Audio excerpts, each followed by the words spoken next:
Welcome to another episode of Marketing Tomorrow. I'm your host Max, Leon, and today we will be discussing in detail diversity and inclusivity within the future of marketing. So here are a few different topics that we're going to be discussing in this podcast.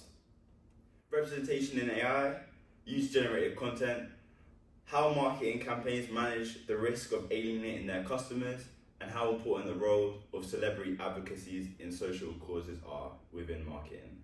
Right, so obviously AI it's become way more used, it's way more popular. Brands are using it, consumers are using it, schools are using it and that sort of stuff.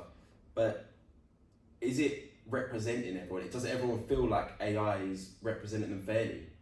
It depends on what company is using it, how it's being used, I guess. Obviously students, I imagine, are loving ChatGPT. I can imagine Google search engines with their new Gemini loving it. You know, the amount of times I've now searched for something and the AI has popped up and shown me something, it's just more efficient. But how is it being used within jobs? I mean, I personally don't know, but have you got any examples of how AI is being used within recruitment, even the interview process? Do you know how that's been used? So I saw this article about LinkedIn. Yeah. Apparently they had to reconstruct their algorithms because originally men with the same qualifications as women were being more put into recruiters' feeds on LinkedIn, if you know what I mean. Yeah, even with the same qualifications. So obviously they've restructured their algorithms to promote more gender neutral suggestions. So that is just an example of how companies have already started sort of incorporating diversity within AI. So is that done through AI, or was that how were men being recommended more? Was that just their own algorithm? Yeah, so that algorithms that give the search results, it is AI at the end of the day. They're just using different data sets to sort of determine the results. And they did a study and just found out that more men were being shown in these recruiters' feeds. So I think it's all good now. I'm pretty sure So they fixed that through AI. Yeah, through. Well, they adjusted the AI they were already using. Oh, I see. Yeah.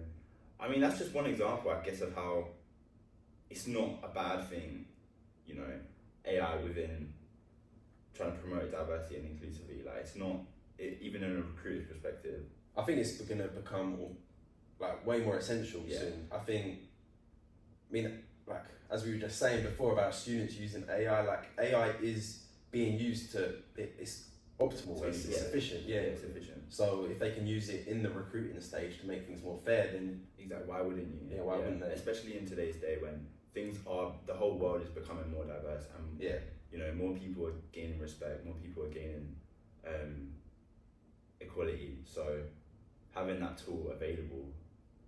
Yeah, I mean, how does AI know that someone or someone, a gender or a race is in a minority? We train AI. So when we're training AI, just ensuring that the data sets that are being inputted to train it include a diverse range of demographics, then when it's learning from a diverse group of data, then it's only going to output more diverse. So it all really comes down to the start of AI, training it. Because that's all it is really, isn't it? AI, it's super smart, but it has to learn from... Yeah, someone's got to input the data. Exactly. Right? Okay, that makes sense. Well, only a positive then, really, if it's going to be used in inequality within, you know, the job space and recruiters and everything. Yeah, I think it's going to be important for people who are training AI to make sure that they are being inclusive. Yeah. Because I feel like it's quite easy to not really think about it. That might be one of the barriers then, you know, the people who are training the AI, how are we gonna make sure that they are, you know, promoting equality and in that headspace and not being you know, discriminatory in any way. You gotta have the right people in those positions. Maybe it'll be multiple people, you know, confirming it. Exactly. You can't have any closed-minded individuals doing it because they're gonna train it in ways that exclude people. Yeah, they'll focus more on what someone has accomplished and the qualifications they have rather than the colour of their skin, for example. Yeah, exactly, yeah. Right, so on to the next topic we're going to be talking about, user-generated content. We spoke about this briefly in the last episode, sort of how this was going to be used in the future to sort of create more creative campaigns and that, but it is important to be diverse and inclusive in user-generated content too. Yeah. Yeah, I mean, how can brands get people from different backgrounds to share their stories?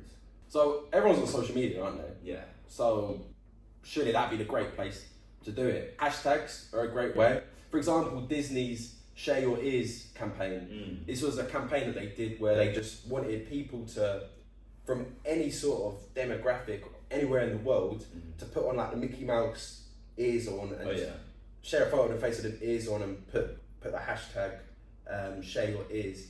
And this was for to raise awareness of the Make-A-Wish. Oh yeah, that's a great idea, because everyone loves Disney. Disney's such a massive company, you know. Yeah. If they're pushing something out, people are gonna see it. Yeah. Of all backgrounds, all different types of ethnicities. So yeah, and that's exactly what happened. People from every background and ethnicity posted in that, which made the Make-A-Wish like children and be more comfortable posting it. Yeah. So what I'm trying to get with the user-generated content and how that sort of links with diversity and inclusion is just encouraging diverse voices and perspectives to sort of get involved in communities.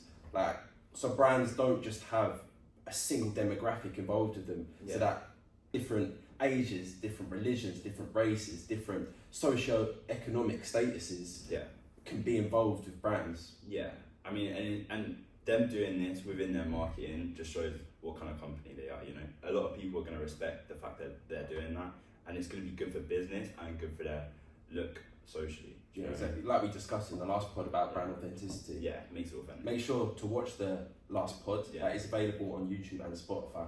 Creativity and the future of marketing. That's it. So in the next part of this podcast, we're going to be sort of discussing celebrities and their advocacy and how important they are in keeping brands and businesses diverse and inclusive. So how important is the role of celebrities and their voices in advancing social causes through marketing? Yeah, I mean, it's amazing. I think one thing we spoke about even last week in our last podcast, authenticity through a celebrity voice is massive. Celebrities themselves, just like influencers, have their own platform, their own voice, and they speak up about stuff they support. Potentially more influential. Yeah, probably more influential. Because they're actually talented as well. Exactly, they're talented. You know, athletes, actors, absolutely anything. There's so many. So having the ability to have a celebrity within a campaign is going to be massive for your company. One example of that is when Serena Williams partnered with brands on gender equality with her campaigns. And I think that's massive because she is someone who's had a massive story. Everyone knows the story. She's the best female tennis player ever. Yeah, And her personal experiences and outspoken nature is perfect for a campaign about diversity and inclusion. And who better to work with? Who better to work with? Yeah. And just like Serena Williams, there's so many more people. Like last week, you spoke about Colin Kaepernick speaking up about what he experienced in the NFL. Yeah. But having these celebrities speak up about their opinions and their processes is massive, and it'd be great for brands to take advantage of that. Yeah, exactly. If brands work with people from every demographic, then when these celebrities from each demographic start voicing their opinions, it will appeal to everyone. So brands working with a diverse set of celebrities and influencers is crucial, it's important. Yeah, and we saw this with the We Accept campaign for Airbnb, which we're going to talk about in the later segment. But having all these different role models and people that the general public look up to is just massive for companies and brands in any type of way, especially when talking about diversity and inclusion, which is such an important topic that needs to be covered. Yeah, it's important for brands to be able to recognise when they make mistakes, like Airbnb. The fact that they acknowledge their mistake and were able to counteract it with a diverse video, sort of letting everyone know that they messed up and sort of they're trying to raise more awareness of it. I think that's gonna appeal back to everyone. It's gonna make people be like, they're gonna trust the brand. Yeah. In conclusion, I mean, having a celebrity advocacy is massive for a brand. Yeah, they're so influential in this day and age. Yeah. So in the next segment, we're going to be talking about how brands manage alienating customers and how they make sure that those customers feel included and don't feel rejected by the company. I feel like if I feel alienated from a company, I'm not going to shop with them. No. I'm going to shop with a company that represents me. Yeah. And a brand that represents everyone will represent me. Yeah. No, of course. And we've seen different companies have really bad images put out through themselves and maybe their customers. For example, Airbnb, their hosts, there was a scandal in 2017 where their hosts were being racist or discriminatory of who they were letting stay in their Airbnbs. Didn't they exclude like Muslims and like the whole? Yeah. So the hosts were looking at who booked their Airbnbs. Or through their profile picture. Yeah, through their profile picture. And they were just saying no. They were denying their request to stay in the Airbnb because of that term. And this is when Airbnb fostered their We Accept campaign. Using a hashtag as well, like we just spoke about. I think hashtags, that's a great way that brands can be inclusive. I think if a brand is struggling to become innovative, just creating their own hashtag, like their own tagline, it's a great way to foster a community. And make sure all of the content they've created or their customers are pushing out with them is all in one place. Yeah, exactly. It can be viewed anywhere. Yeah, exactly. Being able to promote their message of acceptance through their campaign is just they hit the nail on the head with it, because it wasn't them, the company themselves, it was their hosts, which is something they are responsible of, but also can't control as much. So having this campaign come out and reinforcing the message of being inclusive and diverse in this way just reinforces their values as a company. I mean, so by promoting the message of acceptance, they avoided alienation. The people that were being misrepresented can now feel like they are being represented. Yeah, reassured by the company. I mean, like you said earlier, if a company's being openly racist or allowing that to be a part of their brand identity, I'm just not gonna buy from them. Not gonna consume any of their content at all. It's just, I can imagine that the people being alienated felt very hurt. Yeah, I mean, took it personally. Yeah, and the Airbnb being the platform that it is such a good product and service they've provided. Yeah, it's such a shame that something like that would happen. Yeah. Well, because they're the market leaders in that industry, obviously, excluding hotels in the sort of renting. Like, is there even any? Can you even name another brand that are doing that? Honestly, I have no idea. It's just Airbnb. It's just Airbnb. They've always made that a household name. I mean, when we booked our holiday, we don't say get a hotel, so we say Airbnb. Airbnb. That's just, we went straight for that. Straight for it. We get an Airbnb. And that was it. Exactly. And obviously by promoting their message of acceptance, they've avoided that alienation and done what they're supposed to do as a brand. You know. Yeah. So looking at another sort of way that people can feel alienated from a brand is by using non-inclusive language and terminology. For example, failing to use gender-neutral language in sort of campaigns. For example, the sort of products tailored for babies that we marketed towards mothers. Yeah. This could alienate fathers. Yeah, true. Yeah, I mean, there's so many examples of father figures being, if not the only, like there's so many single fathers in exactly. If brands aren't addressing, so instead of using mothers, use parents. It's this more sort of gender neutral language. It's gonna appeal to those single fathers. Yeah. Obviously, there are a lot more single mothers, and that is a whole problem in itself. Yeah, of course. But excluding single fathers, that must make them, even though it is a lot smaller proportion, that must make them feel completely left out. Exactly. They're not going to want to shop with a brand that doesn't include them. Now, by making that change from, say, for example, mothers to parents, you're excluding you're including the whole audience. You're not just targeting mothers. You're making sure that the whole target audience is covered. Not just for the product. For the product.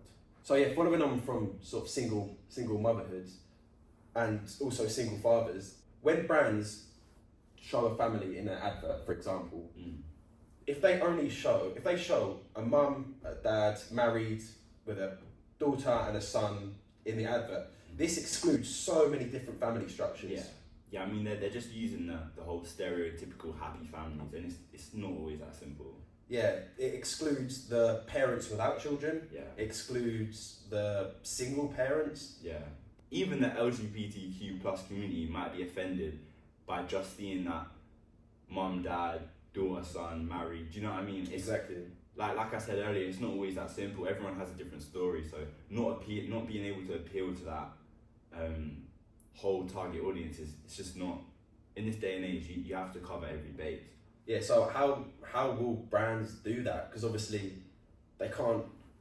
It's hard to represent every brand. Yeah. They're gonna have to start changing their adverts. So instead of just showing one household, they show 10 households. I think there's gonna be a point where every advert might be different. So they might push one campaign out, and they might present say a black family, and the next might be an Arab family, the next might be a gay family. And it really depends. That's a good point. If instead of maybe that, they can just have one sort of style advert, but then 10 different sort of ads from that ad set. Do you know what I mean? Yeah, and all push them out all evenly, so it's random. Exactly. On which one you'll get shown. Yeah. And then they've covered every base. And then even doing that will actually very appeal to every demographic, because they'll see the ad come up and think, oh, is this going to be the advert that represents me? Yeah. Do you know what I mean? They're almost excited. If a brand was to do that, I feel like people would be able to associate the brand with that sort of style of ad. Yeah. And I feel like that would perform way better. Exactly. And now we spoke about hashtags earlier. Each one could have a hashtag, and then they could push it out that way. Yeah. So to sort of summarise over the key points that we've said and sort of include what this is going to be like and what this is saying for the future of marketing, let's go into representation of AI in the future. So AI obviously is already being used and it's already in the vision of the future within marketing, but how will this change within the future? How will what's working right now, how will this change within the future? Yeah, I mean, like we said earlier, the job algorithm is going to be massive. It might all be AI. There might be more online interviews conducted by AI. There might be certain forms that have to be filled in. We have no idea where it will go, but it will definitely be in a space. And if AI is starting to conduct these sort of interviews or whatever, they're going to need to be diverse and inclusive. Absolutely. Because if the AI is not inclusive in that sort of phase, then that's awful. You need to be able to, every single person needs to be treated with the same sort of respect and the same sort of opportunity. Definitely. I mean, in my opinion, I think it will just look past gender, race, religion, everything. It will just look straight past it. Just straight to what's on the CV. Yeah. What's on your CV? What have you accomplished? What are your certificates? And what have you achieved? Yeah. Eventually, it will go to a human interview, without doubt. That will never go. I'll never go. Yeah. But within with AI, it will definitely be incorporated 100%. Yeah. And getting back to what we spoke about earlier, in conclusion about how important celebrities are when sharing their voice and opinions about social causes, I think it's essential. We spoke about earlier how Serena Williams being on the front of a campaign, showing that she supports that message is going to relate to so many people across the world.